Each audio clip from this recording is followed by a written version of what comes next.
Hey, I want to tell you about the one tool that I carry on my person at all times when I'm in the shop. It's called the Gerber EAB Lite. EAB stands for Exchange a Blade, and it's a very small utility knife. By the way, as always, I do not get paid to promote any products. I'm simply telling you what I use in the shop. So you may notice that I have a lot of pockets on my apron, except for the pencils that I usually keep here.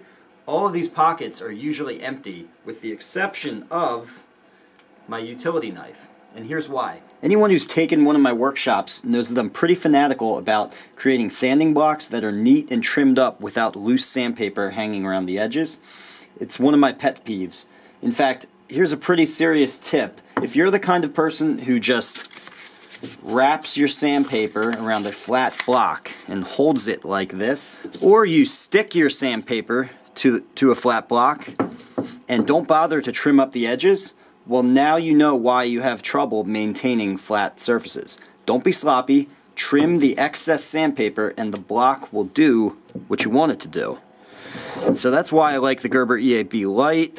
It's not that any razor blade can't do this. You can use pretty much any razor blade, but this is just so small and light and easy to use that you're always going to keep it on your person at all times.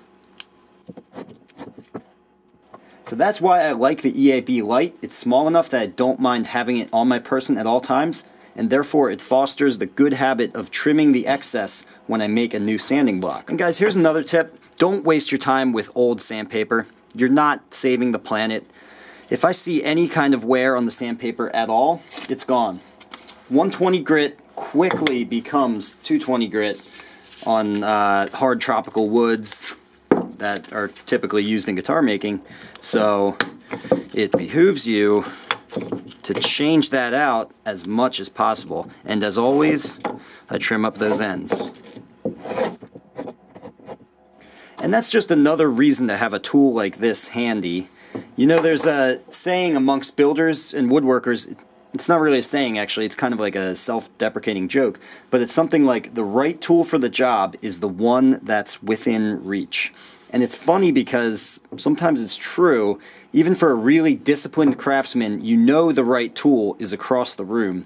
And it might be under a pile of stuff, and you got to find it, and maybe then adjust it, or change the bit, or something like that. However, there's this other doohickey right here, within reach. It's not perfect, but it might work, and you know you should find the right tool over there.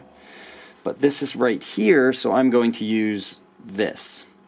And then you screw something up because you didn't want to take 5 minutes to find the right tool.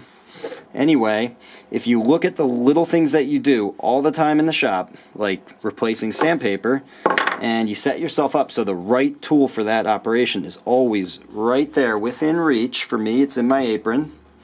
Well, then you're not going to take those shortcuts.